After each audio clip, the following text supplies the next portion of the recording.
felted soap. What is it? Why would we use it? And can we make it ourselves? Hey guys, welcome back to my channel. My name is Tiffany, and this video is part of my How They Do What They Do series here on YouTube. Now this series is all about lifting up the fiber arts community, really shining a spotlight on all of these things that people do with fiber that are kind of dying out. So I'm really trying to bring awareness to these arts, so that way if you find that, hey, I actually kind of like that, maybe we can keep it going. If you have a question on anything regarding the fiber arts that I can look into, pop a question in the comment section below and I'll look into it and maybe even make a video on it. If you took a bar of soap and wrapped it with animal hair and then felted that animal hair around the bar so it didn't go anywhere, you'd essentially have a bar of felted soap. Why would you buy a bar of felted animal soap? Well, apparently the felted animal hair on the soap acts like a loofah. It's a great exfoliator and it's biodegradable. So when the soap has completely been used up and all you're left with is a little clump of animal hair, you can place that animal hair in your garden, in your compost, in your recycling, because it's going to naturally decompose into nothing. So there's no waste. Plus, this bar of soap makes for a great guy gift. Apparently, at the Winterstrom Ranch, they have some repeat customers of big burly men. Just saying.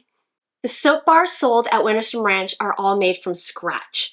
Yes, they even make their very own soap with a secret family recipe that I'm not going to be sharing here in this video, but here is a sneak peek of all the ingredients prepped and ready to go. By making their very own soap, they're able to control the quality of their product from start to finished, making sure that it's everything that they expect from their products. After the soap has the consistency of mashed potatoes, as Forrest calls it, then you will grab your mold box that the soap will set in. Pour the soap mixture inside the mold, making sure that you get the mix in every corner and then evenly spread it out on top. Bang the mold on the counter to release any air bubbles like you would a cake, and then set it out to dry overnight. Once the soap has dried, you can cut it into bars. After the soap has been cut into bars, it needs to set out to continue to dry because the inside of the bars might still have a lot of moisture that needs to evaporate. But once all the moisture has evaporated and the bars are firm, they are ready to be felted. Okay, so we're about to make felted soap, and the way we do that is we take our handmade soap that we make right here at Winterstrom Ranch, and we take our sliver that we also do here in the fiber mill, and we wrap the sliver around the soap. We're taking several wraps, and what we're trying to do is evenly cover the soap. We break it off and we go the opposite direction,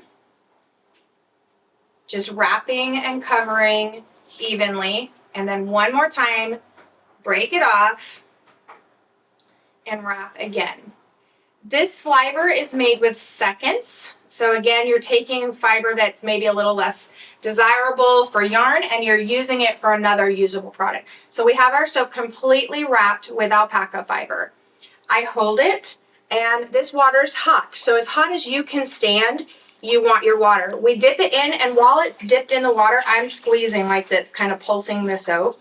Then I carefully turn it, pulse it a few times in the water again, doing the same thing.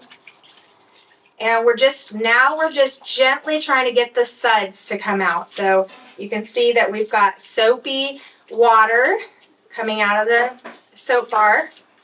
And then we just start turning and squeezing, turning and squeezing. And if you feel little sharp edges or whatever, you just push those in a bit. Then you just gently start to massage the soap. Just gently to start, because you're getting that pre-felt to happen. So we're pre-felting the soap. As you can see, we're all sudsy and all that good soap on our hands. It's a goat's milk soap, so it's really good for your skin and won't hurt you at all. But now we're getting more aggressive. We're gonna dip it, squeeze, and what you're doing is you're trying to felt that fiber down onto the soap tight. And depending on your fiber, it may take a little bit longer or it may happen super quickly. This one's doing wonderful. This is a gray and a brown blend. And you have a felted bar of soap. That easy. That's it. really easy project too for, we do tours and teach homeschoolers how to do this, or anybody really who wants to come and bring a group of people for a fun night or whatever. We can teach how to do felted soap and dryer balls.